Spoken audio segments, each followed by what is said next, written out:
এতিয়া আজি শিকাম যে কেনেকৈ x² + 7x x² + 7x + 12 = 0 ইয়াক কেনেকৈ মানে শৰ্টকাটত মানে সলভ কৰিব পাৰি সেইটো বস্তু আজি শিকাম ইয়াতে তো ইয়াতে যে নাম্বাৰটো যি আছে 12টো এনেকৈ ভাঙি ল'লে হ'ল 3 4 *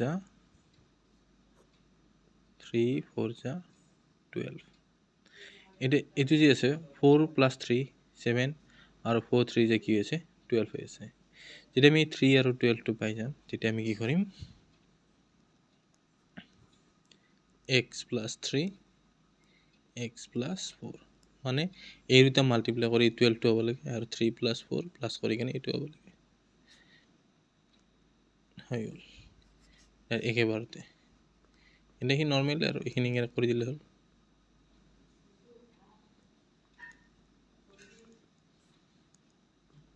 x = -3 x = -4